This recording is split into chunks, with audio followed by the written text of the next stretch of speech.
Le agradezco que continúe la señal del canal del Congreso, el canal de la Unión, y le informo que en estos momentos se está reanudando la sesión extraordinaria del Senado de la República, en la cual se llevará a cabo el análisis, la discusión y, en su caso, aprobación de dos dictámenes relativos a las minutas con proyecto de decreto en materia energética, presupuestal y fiscal. Yo le invito a que nos acompañe y le dé seguimiento. De Hacienda y Crédito Público, de Energía y de Estudios Legislativos, primera, relativos a los proyectos de decreto en materia energética, enviados por la Cámara de Diputados para su fase de revisión legislativa. Primero, el presente método es aplicable para la discusión y votación de los siguientes dictámenes. Proyecto de decreto por el que se expide la Ley de Ingresos sobre Hidrocarburos. Se reforman, adicionan y derogan diversas disposiciones de la Ley Federal de Derechos y de la Ley de Coordinación Fiscal y se expide la Ley del Fondo Mexicano del Petróleo para la Estabilización y el Desarrollo. Proyecto de decreto por el que se reforman, adicionan y derogan diversas disposiciones de la Ley Federal de Presupuesto y Responsabilidad Hacendaria y de la Ley General de Deuda Pública. Segundo, una vez declarada la primera lectura de un dictamen, se consultará al Pleno si autoriza la dispensa de segunda lectura para ponerlo a discusión y votación en esta misma sesión. Tercero, en caso de autorizarse la dispensa de segunda lectura, la discusión será conforme al siguiente procedimiento. Inciso A. Habrá una intervención por cada comisión para presentar el dictamen. Se presentarán 5 de los votos particulares recibidos al respectivo dictamen. Los grupos parlamentarios y los autores de los votos particulares acordarán lo correspondiente para la presentación. Los votos particulares que no sean presentados en tribuna se insertarán en el diario de los debates. Inciso B. Se dará paso a las intervenciones para los posicionamientos de los grupos parlamentarios. El orden de las intervenciones será progresivo. Inciso C. Para la discusión en lo general se inscribirán todos los oradores interesados. La discusión iniciará con el primer orador inscrito en contra. La discusión en lo general tendrá una duración máxima de 2 horas en total. Las exposiciones de los oradores que no alcancen a presentarse en la tribuna se insertarán en el diario de los debates. Inciso D. Concluido el tiempo para la discusión en lo general, el presidente hará la declaratoria de suficiencia de la discusión del dictamen. Anunciará las reservas de artículos recibidas y ordenará pasar a la votación nominal en lo general y de los artículos no reservados si los hubiere. Inciso E. En caso de que durante la discusión se soliciten rectificaciones de hechos, se permitirán hasta 2 oradores por cada grupo parlamentario, inmediatamente después del orador que las motive. En caso de que algún senador sea aludido desde la tribuna, se le permitirá contestar a las alusiones. La respuesta no será motivo de una réplica por parte de otro senador o de quien hubiere hecho las alusiones. Cuarto, se realizará la discusión en lo particular de la siguiente manera. Inciso A. Los senadores que hayan reservado artículos para su discusión en lo particular los presentarán agrupados de manera temática en 2 rubros. Inciso B. Al finalizar la presentación, se consultará a la Asamblea en votación económica si se admiten a discusión las propuestas. La discusión que sea admitida se realizará en términos reglamentarios. Al finalizar la lista de oradores inscritos en el rubro, se consultará en votación económica si son de aprobarse las propuestas de modificación. Inciso C. Para la discusión de cada uno de los temas, se podrán inscribir hasta 4 oradores para hablar en pro y hasta 4 oradores en contra de las reservas. Inciso D. Concluidas las intervenciones de los oradores inscritos en los 2 temas, se pasará a la votación nominal en lo particular. 5. La votación nominal en lo particular será una para el grupo de artículos reservados del dictamen a discusión. 6. Concluida la votación del dictamen y conocido el resultado, el presidente hará la declaratoria correspondiente. Es todo, señor presidente. Gracias, secretaria. Conforme al método de trabajo, daremos la segunda lectura al dictamen de las Comisiones Unidas de Hacienda y Crédito Público, de Energía y de Estudios Legislativos, primera, con proyecto de decreto por el que se expide la Ley de Ingresos sobre Hidrocarburos, se reforman, adicionan y derogan diversas disposiciones de la Ley Federal de Derechos y de la Ley de Coordinación Fiscal, y se expide la Ley del Fondo Mexicano del Petróleo para la Estabilización y el Desarrollo. Debido a que se encuentra publicado en la Gaceta, consulte a la Secretaría de la Asamblea en votación económica si se omite su lectura. Consulto a la Asamblea en votación económica si se omite la lectura del dictamen. Quienes estén porque se omita, a favor de levantar la mano. Quienes estén porque no se omita, a favor de levantar la mano. Sí se omite la lectura, señor presidente. En consecuencia de esta discusión, se concede el uso de la palabra al senador Francisco Yunes Zorrilla para presentar el dictamen a nombre de las comisiones en términos de lo dispuesto por el artículo 196 del reglamento.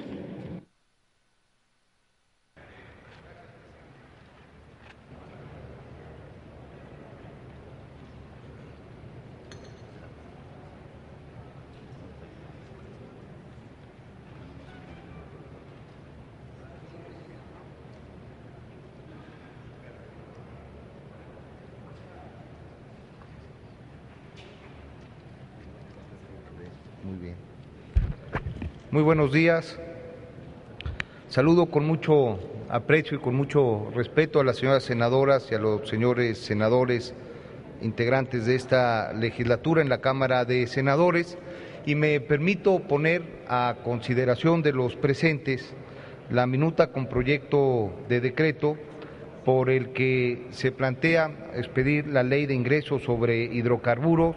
Se reforman, adicionan y derogan diversas disposiciones a la Ley de Derechos y a la Ley de Coordinación Fiscal, y se expide la Ley del Fondo Mexicano de Petróleo para la Estabilización y el Desarrollo. Antes de explicarles a los señores senadores y a las señoras senadores el contenido de este dictamen, amerita un público reconocimiento a las senadoras y a los senadores que trabajaron en los esfuerzos dictaminadores de las comisiones que coincidimos en este trabajo de Comisiones Unidas para generar esta propuesta de análisis.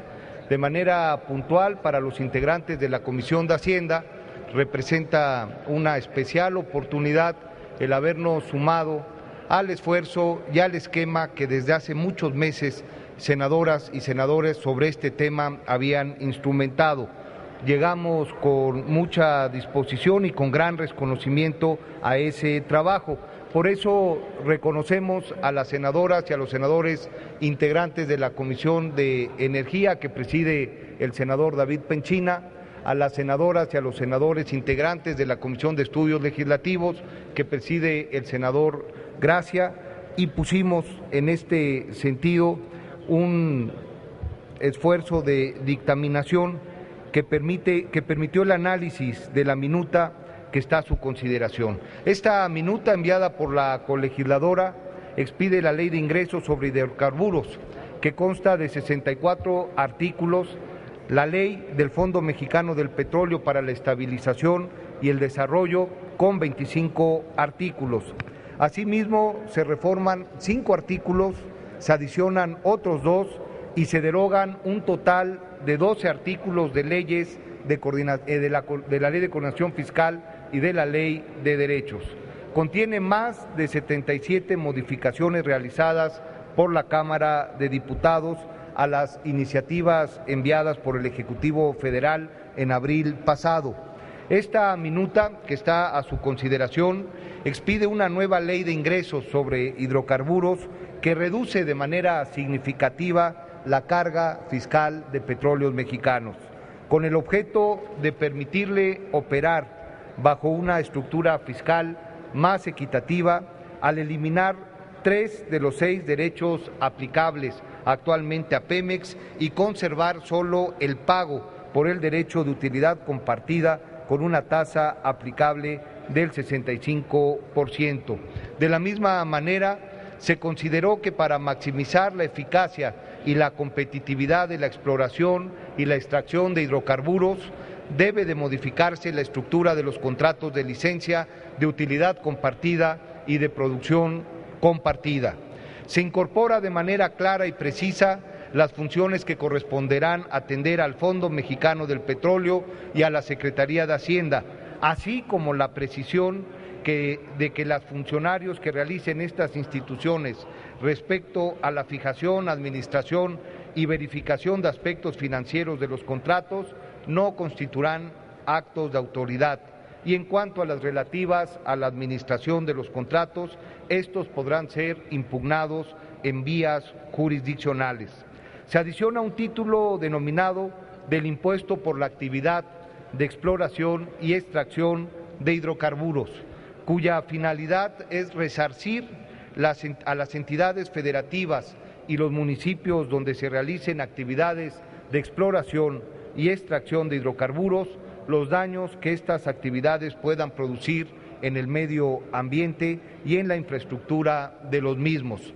En materia de transparencia, la Ley de Ingresos sobre Hidrocarburos establece la obligación del Fondo y de la Secretaría de Hacienda de hacer pública mensualmente por medios electrónicos y mediante actualización la información de hidrocarburos, montos de contraprestaciones pagadas a contratistas por periodo e ingresos percibidos por el Estado por conceptos de regalías y asignaciones sobre la renta pagada por los asignatarios, montos de los créditos fiscales determinados a los asignatarios. La Ley de Ingresos sobre Hidrocarburos establece que el Gobierno federal, a través de la Banca de Desarrollo, generará mecanismos de inversión para que el público en general pueda tener opciones atractivas y accesibles para invertir en los proyectos que se generen con motivo de la reforma energética. Por lo que atañe a la Ley Federal de Derechos, se destaca la derogación del régimen de derechos por la extracción de gas asociado a los yacimientos de carbón mineral, ya que los contratos de exploración y extracción de hidrocarburos fijarán las contraprestaciones por la atracción de gas asociado a los yacimientos de carbón mineral. Además, se realizó la precisión de que la Comisión Reguladora de Energía deberá convertirse en un órgano regulador coordinado en la materia, con personalidad jurídica propia, autonomía técnica y de gestión, por lo que podrá disponer de los ingresos derivados de las contribuciones y aprovechamientos por sus servicios en la emisión y administración de los permisos, autorizaciones, asignaciones y contratos. En cuanto a la Ley de Coordinación Fiscal, se adicionó una fracción a las disposiciones transitorias en las que se definen los porcentajes de integración de los ingresos petroleros del Gobierno federal para los años 2015 al 2018. Esto con el objeto de equilibrar de manera gradual los recursos de las entidades federativas por sus participaciones en ingresos petroleros a fin de mantener la estabilidad en las finanzas públicas. Respecto a la distribución del total recaudado por las cuotas del impuesto especial a gasolinas a las entidades federativas, corresponderá 9/11 del consumo de su territorio, tomando en cuenta la información que los permisionarios para el expendio al público y distribución de gasolinas y diésel proporcionen a la Secretaría de Hacienda. Por lo que atañe a la ley del Fondo Mexicano del Petróleo para la Estabilización y el Desarrollo, se prevé que dicho fondo sea un fideicomiso público del Estado, constituido por la Secretaría de Hacienda y Crédito Público y el Banco de México, que tendrán las principales funciones. Primero, de servir como medio de recepción y ejecución de los pagos en las asignaciones y en los contratos para la exploración y extracción de hidrocarburos. Con esta función y la obligación de transparencia se garantiza que la sociedad mexicana pueda dar un seguimiento puntual y objetivo de los resultados de estas actividades. Segundo, administrar los ingresos del Estado mexicano provenientes del petróleo y los demás hidrocarburos.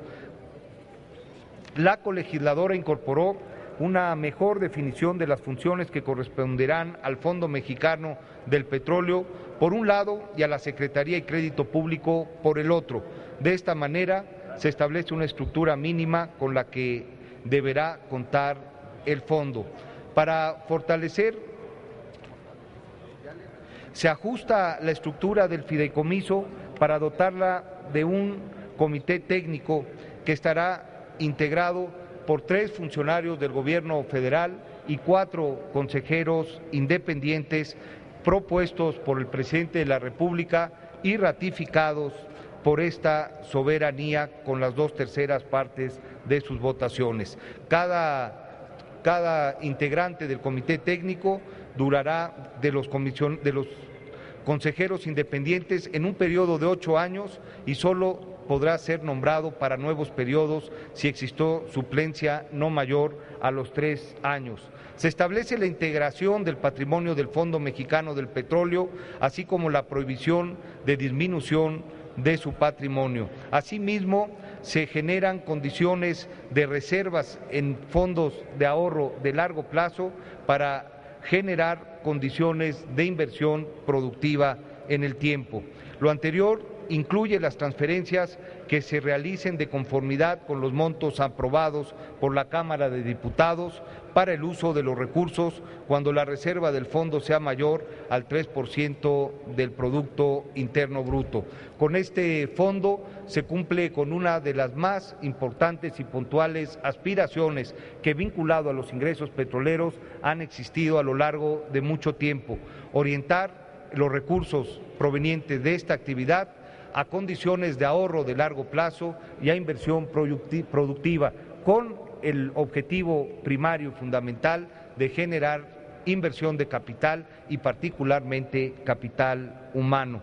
En términos generales, señoras senadoras y señores senadores, este es el contenido del dictamen que está a su consideración. Es tanto, señor presidente, y muchas gracias, señoras senadoras, señores senadores, por el tiempo. Gracias, senador Yunes.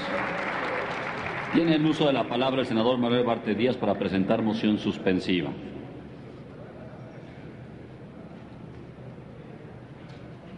Tal como lo ha expuesto y solicitado el senador Manuel Bartlett Díaz y con fundamento en lo expuesto por el artículo 105 y 106 del reglamento, procederemos a desahogar su solicitud de moción suspensiva. Por favor, senador. Con su autorización, señor presidente, y con la súplica de que el contenido completo de la moción suspensiva se publique en el diario de los debates. Muchas gracias. Concedido. Cuando se discutió la reforma constitucional energética, nos permitimos presentar una moción suspensiva con un análisis detallado de lo que significarán los efectos de esta reforma supuestamente en beneficio del país. Desde luego no fue aceptada, ni siquiera se tomó en consideración. Hemos insistido entonces desde el primer minuto de este trabajo legislativo en que la reforma energética en sus versiones constitucional y en leyes secundarias nos lleva a un desastre económico que no se ha analizado.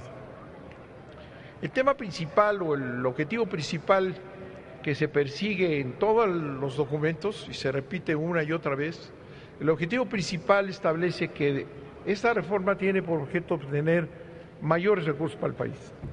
Es decir, los objetivos sociales en general o cualquier otro que pudiera tener Pemex se hacen a un lado y se establece que lo que se requiere es que haya mayores recursos para el país.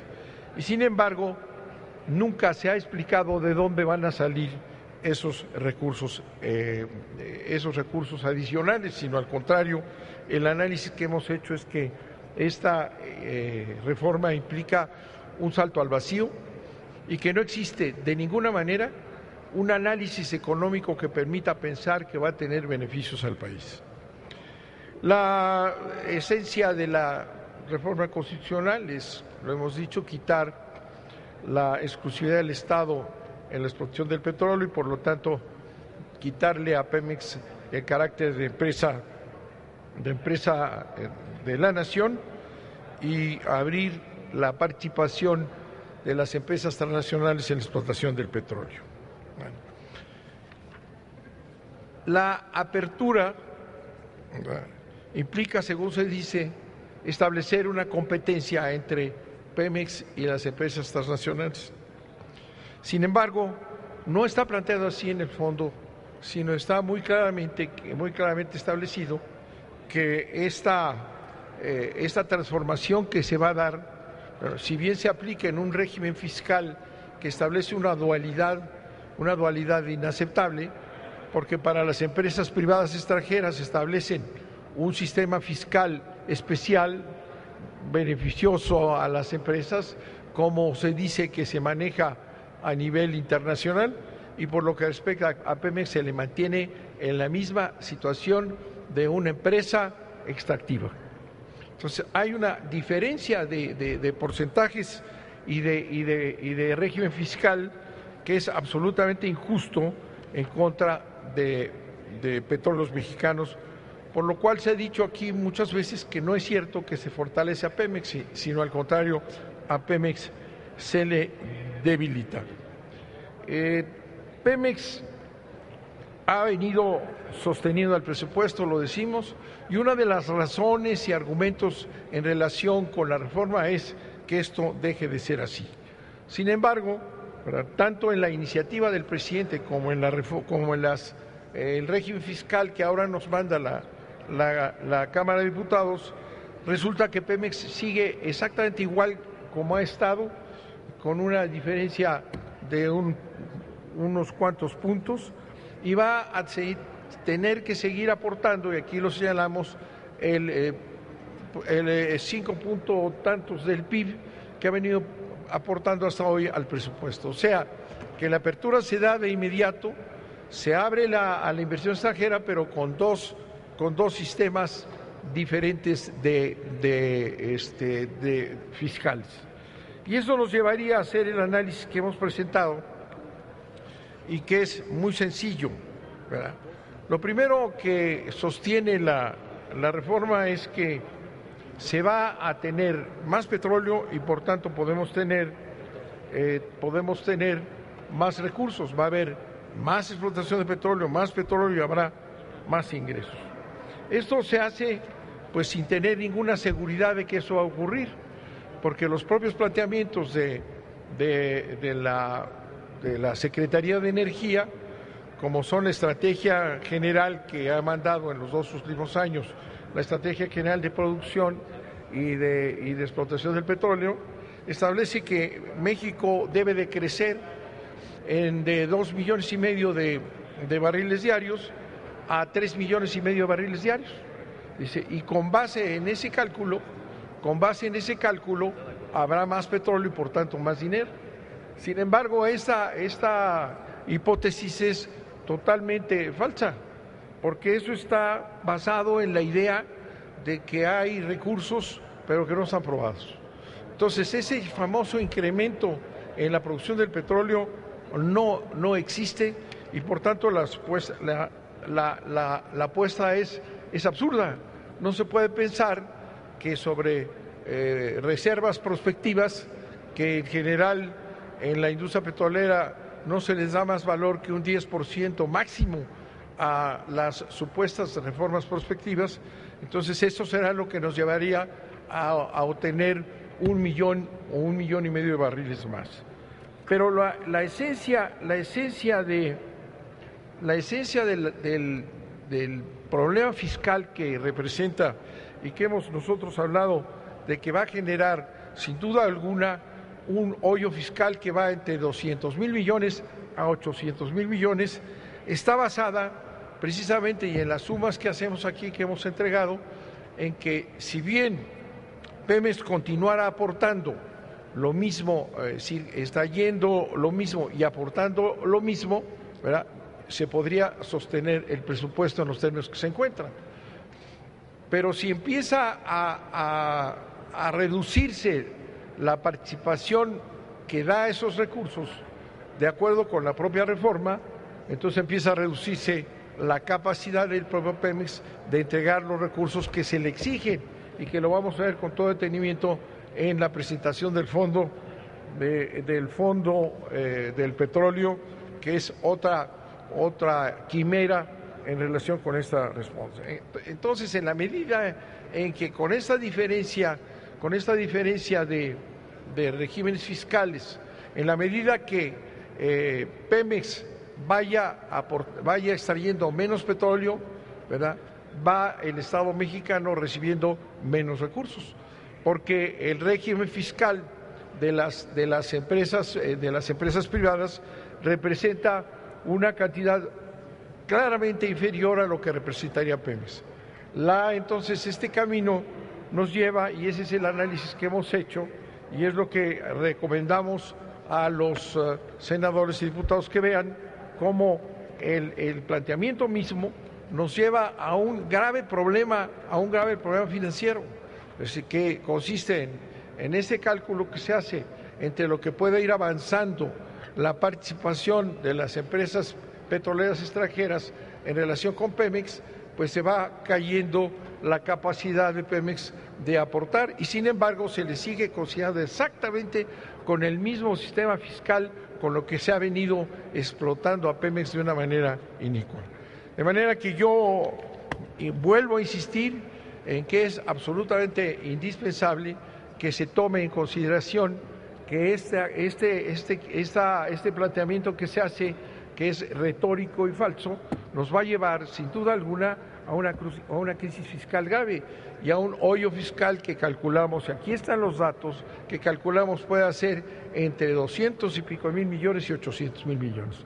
¿Qué ocurrirá cuando deje de percibirse esas cantidades por la participación de las empresas petroleras? Bueno, va a tener que desatarse una serie de mecanismos para suplir lo que deje de aportar Pemex, y que la participación de las empresas petroleras extranjeras no va a aportar porque el régimen fiscal no lo produce. Entonces tendremos un colapso de las finanzas públicas, la necesidad de generar más impuestos, la obligación, en dado caso, de bajar la inversión social, la inversión pública, y por lo tanto nos va a crear, en lugar de lo que se ha planteado aquí una y otra vez, de que con esto va a haber empleo y va a haber un gran crecimiento, lo que nos va a generar ese cálculo equivocado en contra de Pemex y de la empresa nacional y del Estado mexicano, a final de cuentas, nos va a crear una gran crisis económica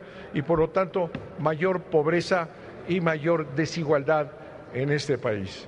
Yo le solicito al presidente que someta este análisis a la consideración del Senado como una moción suspensiva, que debió de haber obligado desde el primer día a hacer este análisis económico, que nunca se hizo, nunca se ha hecho, y nos están lanzando a una aventura en contra de los intereses nacionales sin ninguna explicación de ningún tipo del gobierno de Peña Nieto de cuál va a ser este manejo de las finanzas públicas que he descrito va siempre en contra de los intereses nacionales. Muchas gracias, señor presidente. Gracias, senador Urbano. Solicito a la Secretaría consulte a la Asamblea en votación económica si se admite a debate en la moción presentada. Consulto a la Asamblea en votación económica si admite a debate la moción presentada. Quienes estén por la afirmativa, a favor de levantar la mano. Quienes estén por la negativa, a favor de levantar la mano. No se admite a debate, señor presidente.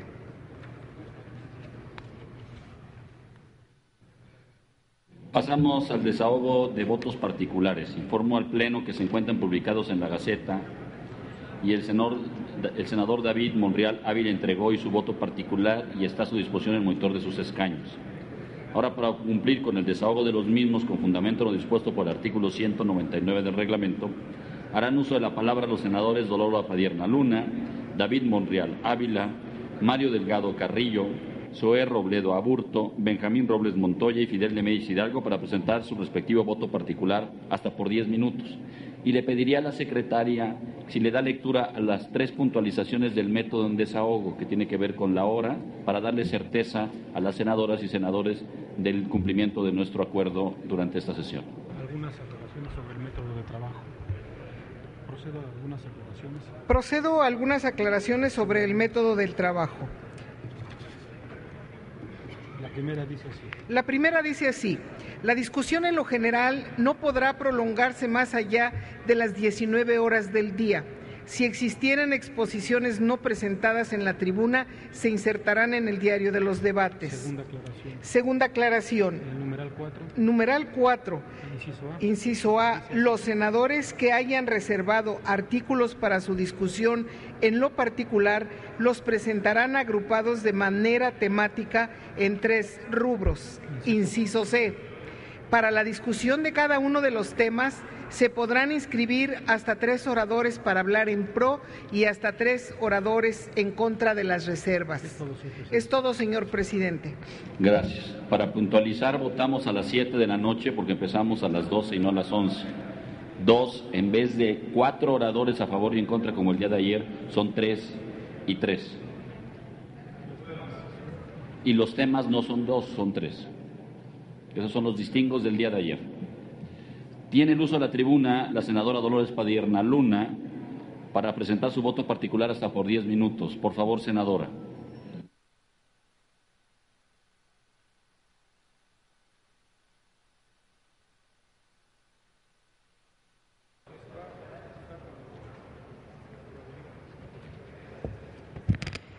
Con este Senado semivacío, hablaré entonces para el canal del Congreso. El presidente de la República,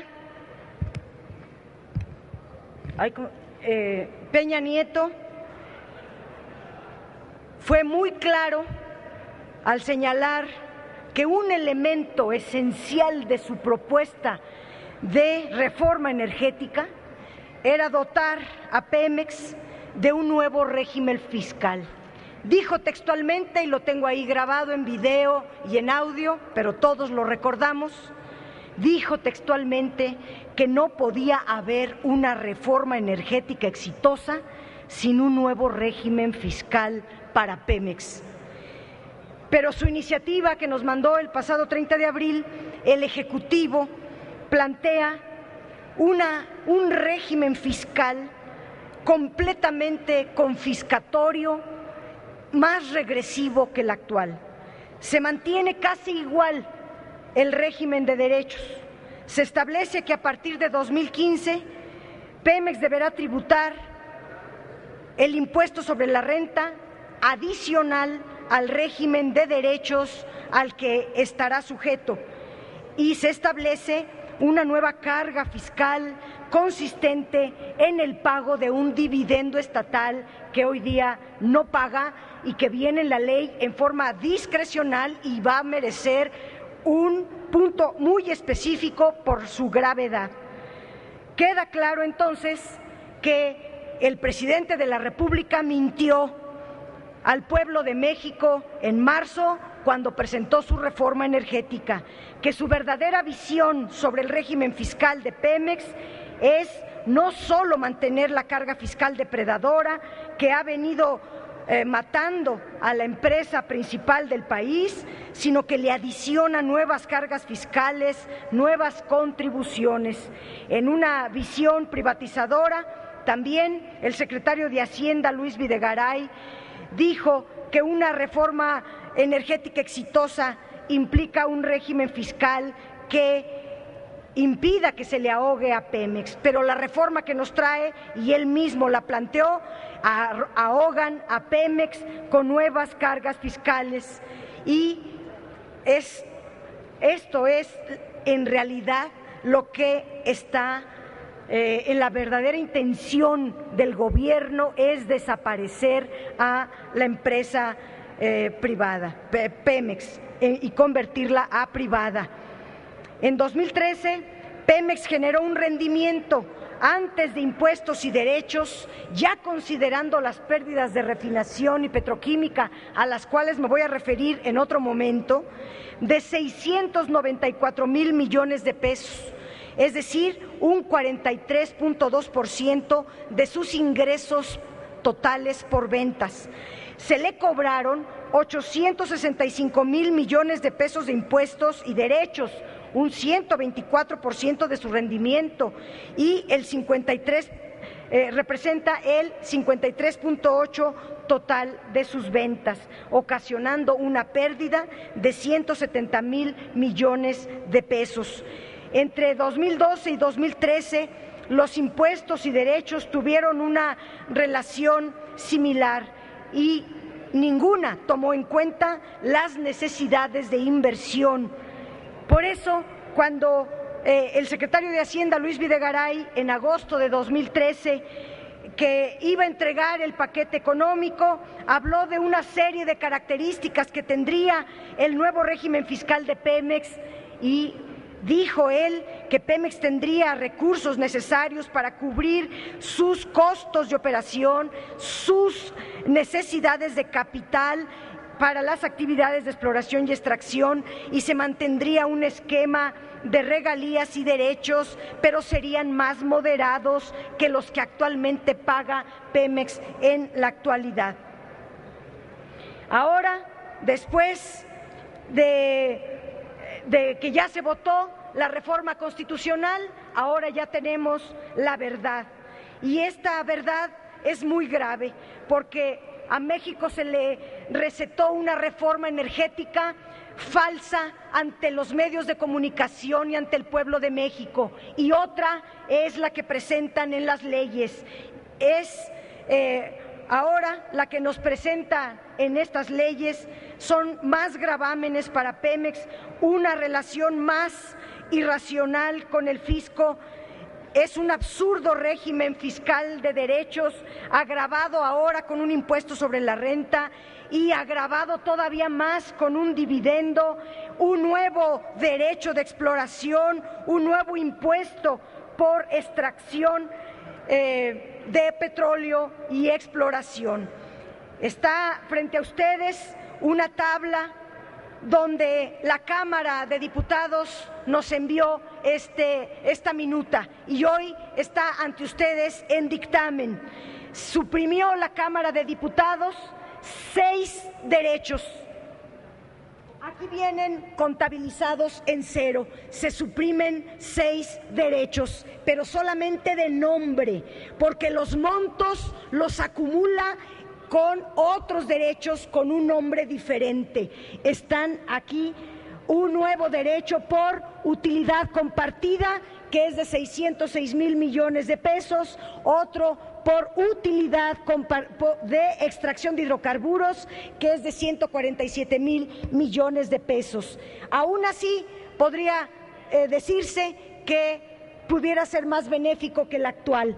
Sin embargo, con el impuesto sobre la renta y el dividendo estatal, que suma una pérdida de 78,865 millones de pesos, que comparado con la pérdida de 2014, que fue de 14,774, esto es un régimen fiscal peor, mayormente confiscatorio. Pero a estos cálculos todavía falta agregar los otros 2 impuestos a los que me referí, que quiero decirles que en la Cámara de Diputados tramposamente aquí se quiere presentar como que son benéficos, pero los cálculos no se pueden hacer porque están calculados por kilómetro cuadrado, dependiendo de cada área contractual, y como no sabemos las áreas contractuales que le están dando a Pemex, aunque sabemos que es alrededor de 200,000 kilómetros cuadrados, pudiéramos hacer los cálculos, y los hemos hecho y los haremos en su momento.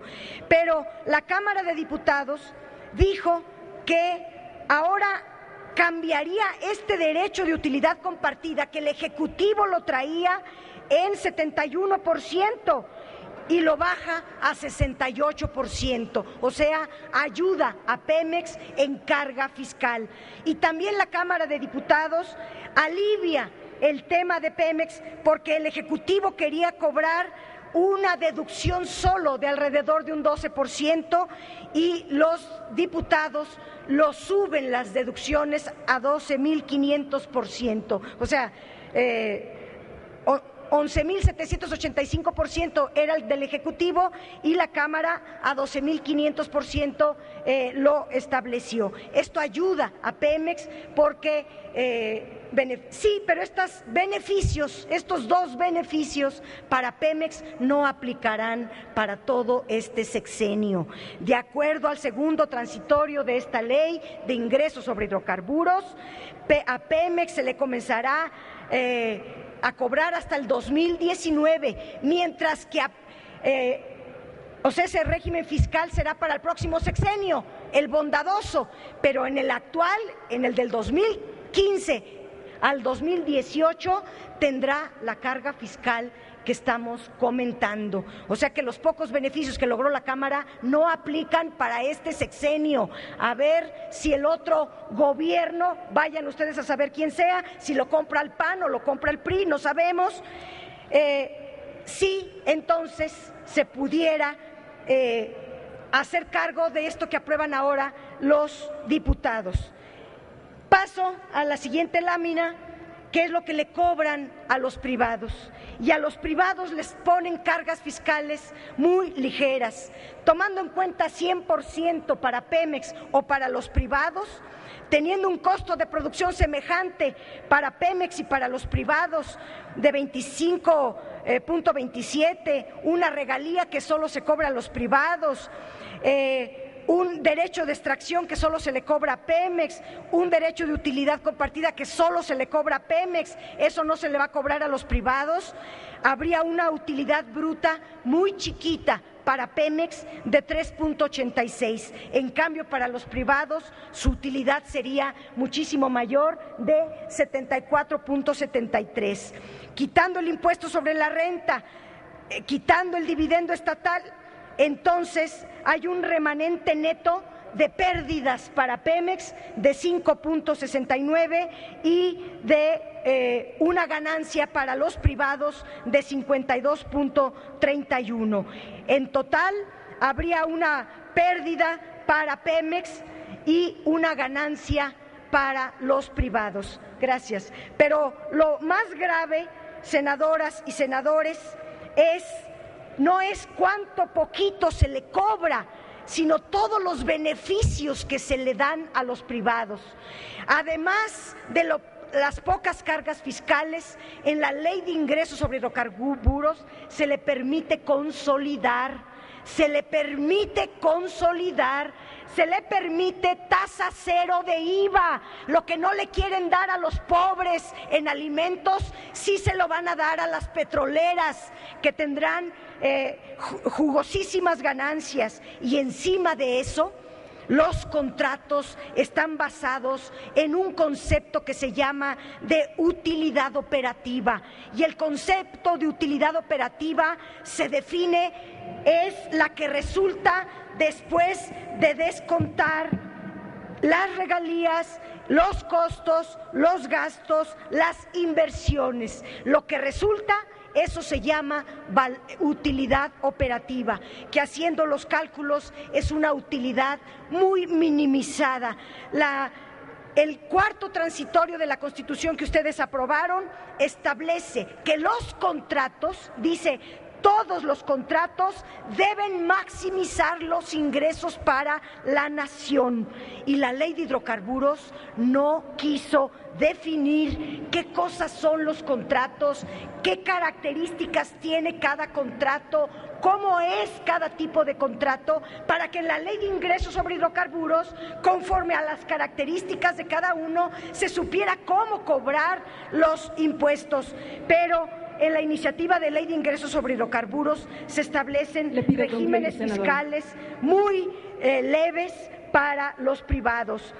En el tema de licencias, con eso termino, Presidenta, le agradezco, el tema de las licencias, el contratista o licenciatario se queda con la transmisión onerosa de los hidrocarburos extraídos, o sea, el contratista se queda con todos los hidrocarburos que extraiga, lo que convierte a este tipo de licencias o contratos licenciatarios en verdaderas concesiones. Y de la renta petrolera, que reciben los licenciatarios a boca de pozo.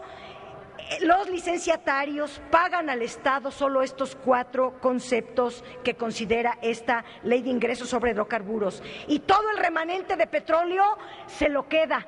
Ya revisamos a pie juntillas, artículo por artículo, letra por letra, esta maldita ley, y no hay una sola referencia que diga que todo el petróleo se va a la comercializadora para que la comercializadora lo venda y el producto de la venta se vaya al Fondo Mexicano del Petróleo, y por lo tanto solamente se asegure que las licencias solo van a tener un pago en petróleo, pero el que les corresponda. Esto es algo sumamente grave porque están dando a este tipo de contratos la renta petrolera. Ahora el petróleo es de Pemex. Pemex recibe el petróleo y él le da a los privados el pago que corresponda, a Shell, a Schlumberger, a todas las que ha contratado y a todos los contratos de servicios. Es un contratismo insoportable. Pemex es el que paga con la renta petrolera, si quieren, pero ahora es al revés.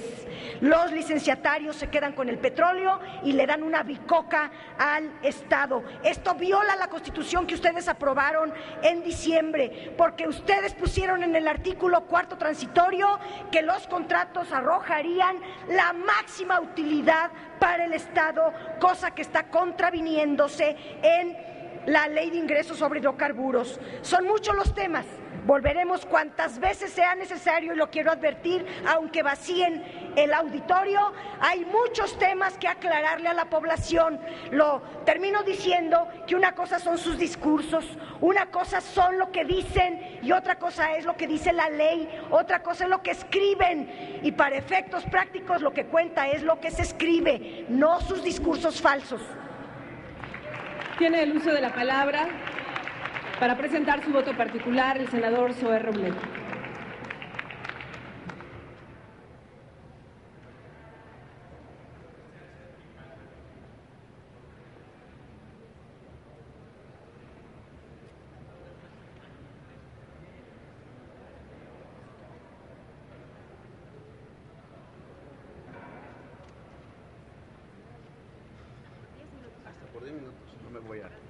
Claro que sí, presidente. Muchas gracias.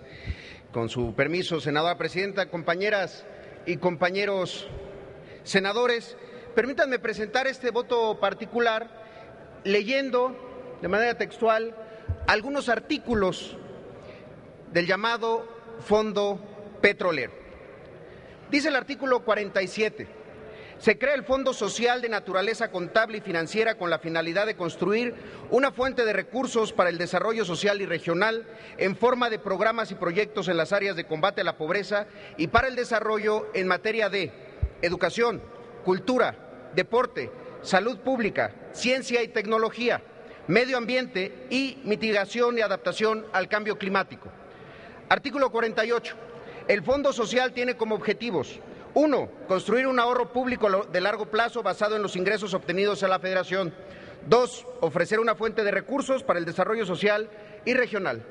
Artículo 49. Constituyen recursos del Fondo Social la parte del valor de la prima para el Fondo Social estipulada en los contratos petroleros de producción compartida. 2. Las regalías que corresponden a la Federación conforme a lo establecido en los contratos petroleros de producción compartida. 3. Los ingresos resultantes de la venta de petróleo, de gas natural y de otros fluidos de hidrocarburos de la Federación conforme lo define esta ley. Artículo 58. Los recursos del Fondo Social destinados a los programas y proyectos que se refiere el artículo 47 deben observar criterios de reducción a la desigualdad regional. Artículo 60. El Poder Ejecutivo canalizará trimestralmente al Congreso Nacional el informe de desempeño del Fondo Social conforme a lo dispuesto en el reglamento del Fondo.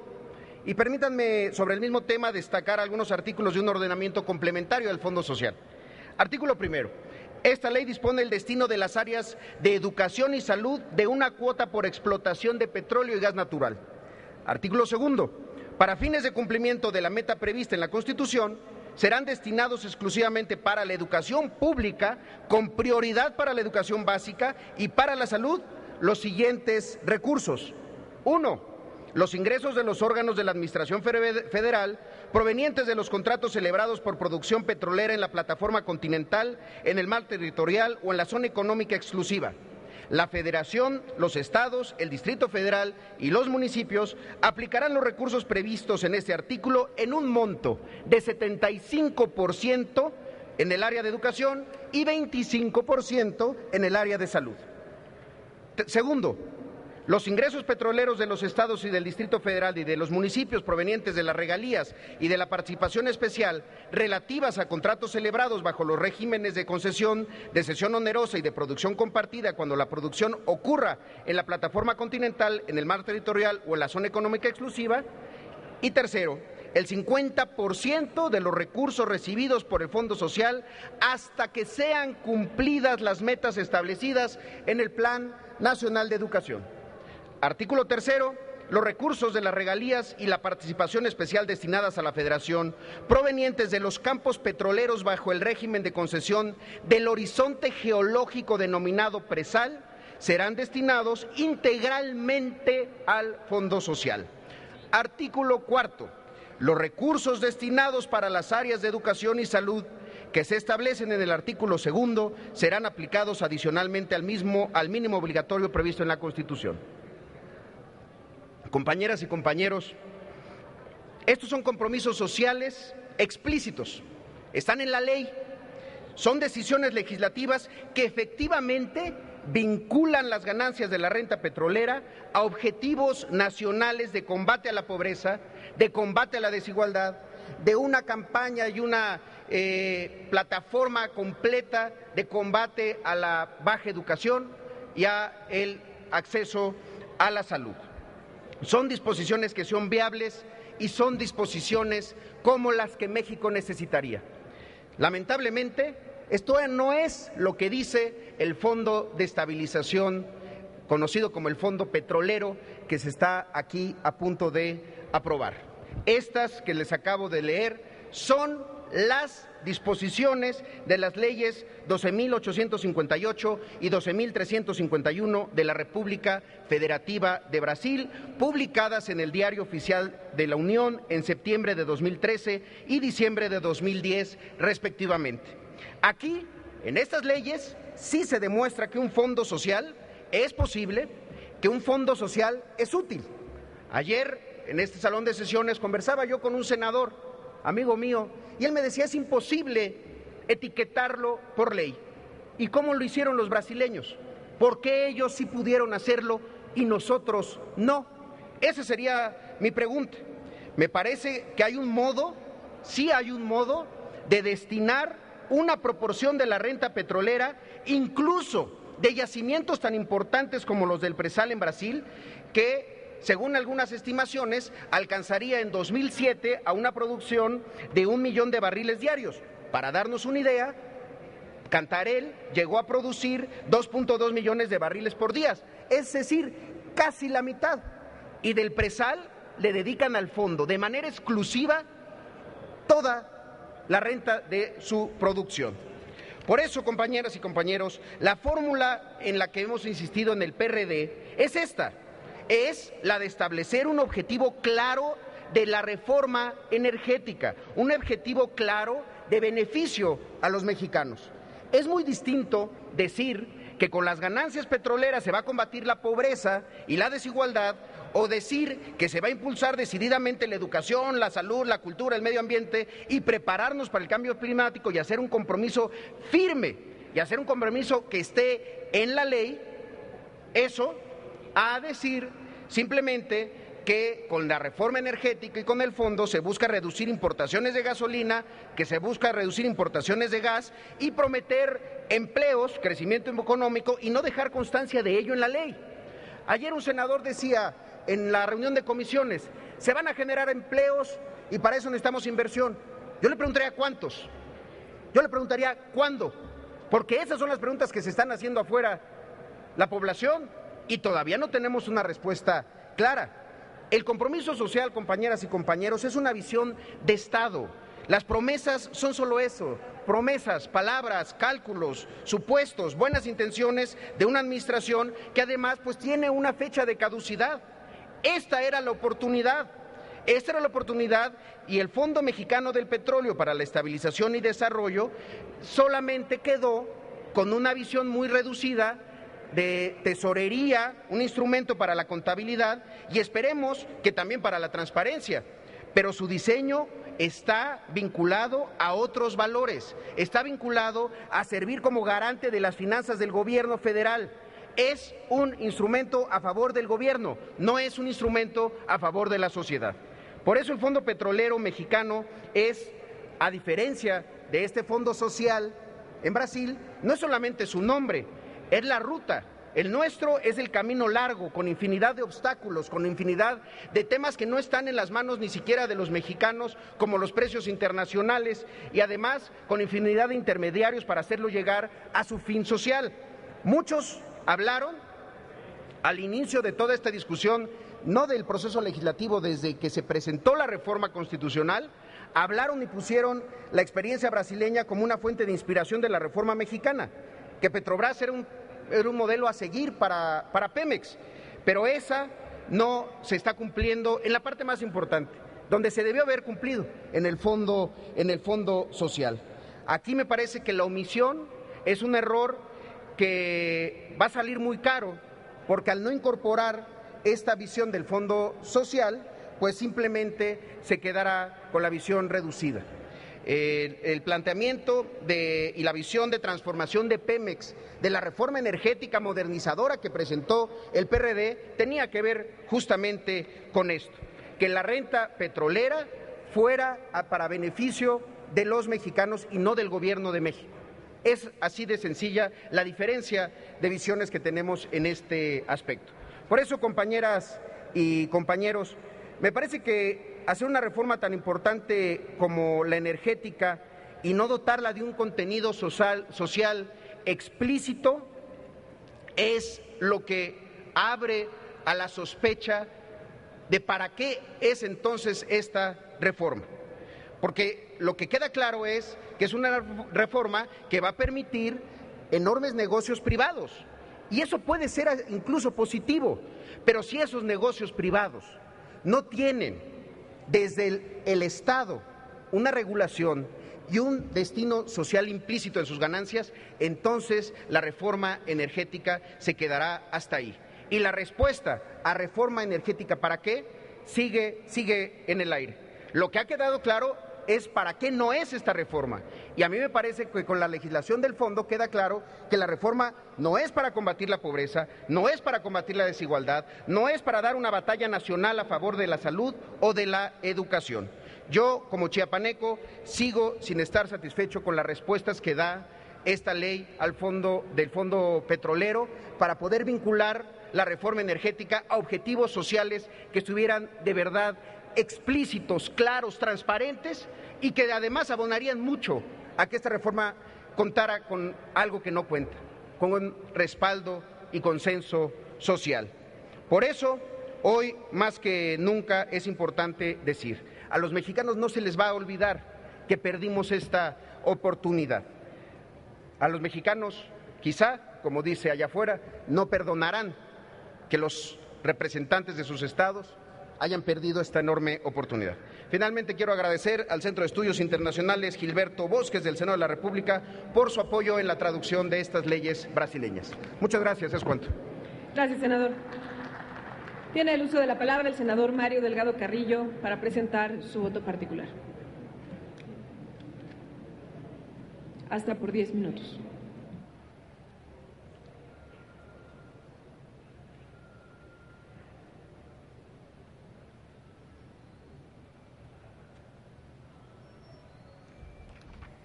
Muchas gracias. Gracias, presidenta.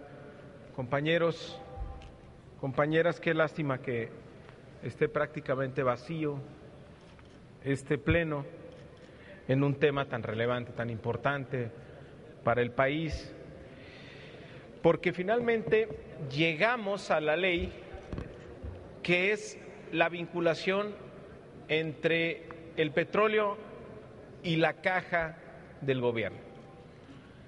Y esta ley lo que demuestra, lo que pone en evidencia, lo que ya se vuelve irrebatible, porque esto ya es una cuestión de números, no de argumentos, de fórmulas, de definiciones, de distribución de recursos, pues que esta es una reforma energética pensando exclusivamente en la caja del gobierno. La prioridad, parece que la prioridad máxima de este país es alimentar con más recursos la caja del gobierno. Esta ley es el instrumento para capturar la renta petrolera. ¿Cuál es el problema de fondo de esta ley? Que hay obligaciones establecidas en la ley